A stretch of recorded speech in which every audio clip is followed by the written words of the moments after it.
किराया आज के समय में आय का एक बहुत अच्छा साधन है। आज जहां कोई भी मकान जैसी प्रॉपर्टी का मालिक है, अपनी खाली पड़ी प्रॉपर्टी को किराए पर देकर अपनी आय बढ़ा सकता है, तो वहीं दूसरी तरफ किराए के मकान उन लोगों के लिए वरदान के समान है जो पैसे ना होने के कारण अपना आशियाना नहीं बना पाते हैं। लेकिन किराए पर ऐसी प्रॉपर्टी को लेते या देते समय जो सबसे इम्पोर्टेंट चीज होती है वो है रेंट एग्रीमेंट। तो और आज की इस वीडियो में मैं आपको बताने वाला हूं कि रेंट एग्रीमेंट बनवाते वक्त आपको किन किन बातों का ध्यान रखना चाहिए जो आपके भविष्य में काम आती है। तो चलिए शुरू करते हैं।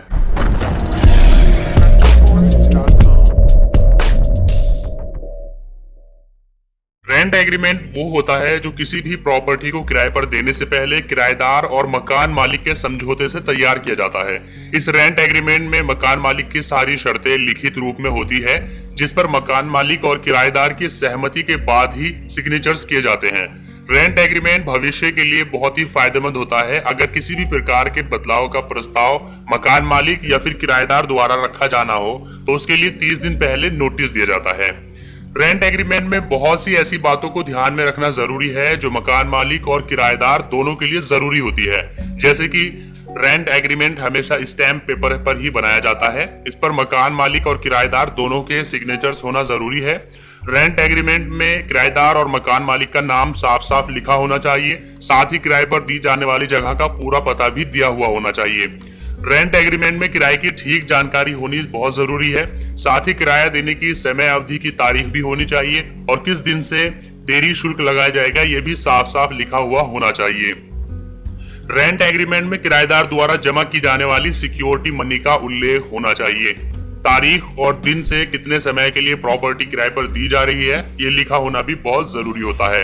मकान मालिक द्वारा क्या क्या सुविधाएं दी जा रही हैं उसकी जानकारी भी रेंट एग्रीमेंट में होनी चाहिए और प्रॉपर्टी के साथ दूसरी कौन कौन सी चीजें दी जा रही हैं जैसे कि पंखा, गीजर, लाइट फिटिंग वगैरह वगैरह ये भी लिखे हुए होने चाहिए।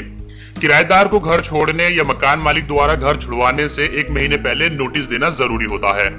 मकान मालिक रेंट एग्रीमेंट बनवाने के लिए किसी भी वकील से बातचीत कर सकता है या स्टैंडर्ड रेंट एग्रीमेंट फॉर्म का प्रयोग कर सकता है।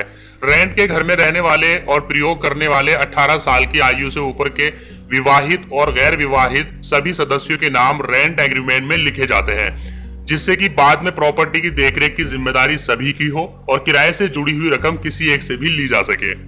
मकान मालिक किराएदार के बारे में पूछताछ कर सकता है जिससे कि वो उससे जुड़ी हुई असामाजिक गतिविधियों और क्रिमिनल बैकग्राउंड को जान सके। चलिए अब हम बात करते हैं कुछ इंपॉर्टेंट चीजों के बारे में।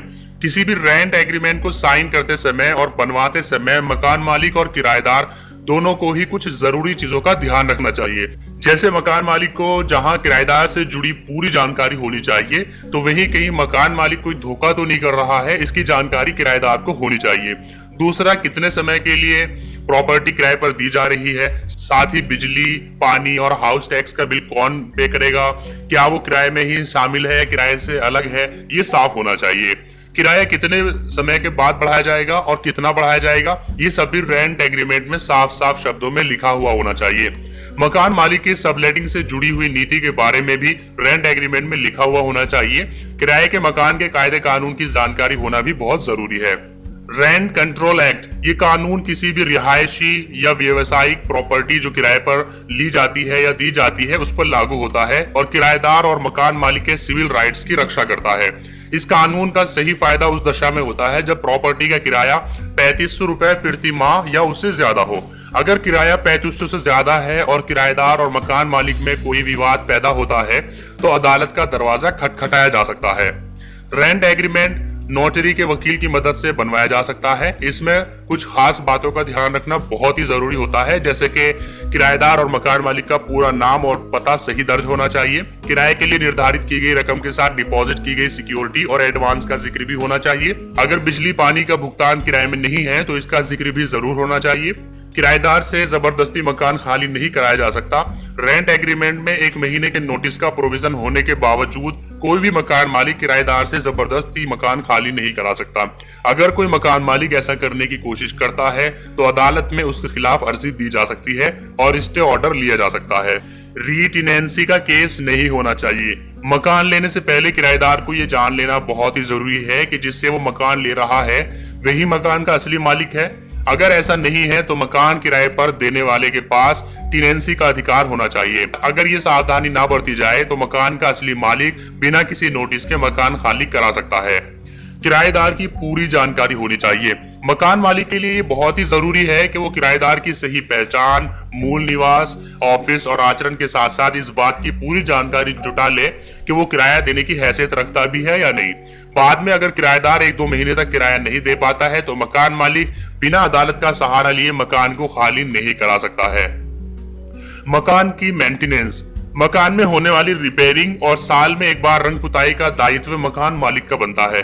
किराएदार को कानूनन ये अधिकार प्राप्त है और इस बारे में वो मकान मालिक को कह सकता है और रेंट एग्रीमेंट में भी इसका जिक्र कर सकता है। किराए की बढ़ोतरी, रेंट एग्रीमेंट 11 महीनों के लिए वैलिड होता है और नए एग्रीमेंट में पहले कानूनन किराए में 10% की वृद्धि का प्रोविजन है।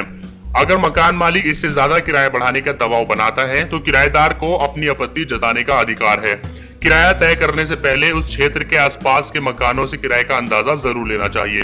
तो दोस्तों, आज की इस वीडियो में आपने जाना कि रेंट एग्रीमेंट बनवाते समय किन किन चीजों का ध्यान रखना चाहिए ताकि बाद में कोई प्रॉब्लम ना हो। तो अगर आपको ये वीडियो अच्छा लगा है तो इसको लाइक कीजिए, अपने फ्रेंड्स के साथ शेयर कीजिए और अगर आपने अभी तक हमारे YouTube चैनल को सब्सक्राइब नहीं किया तो मैं आपको सजेस्ट करूंगा कि अभी सबसे पहले हमारे YouTube चैनल को सब्सक्राइब करिए ताकि इस तरह के नए नए वीडियोस आपको रोजाना सबसे पहले मिलते रहें।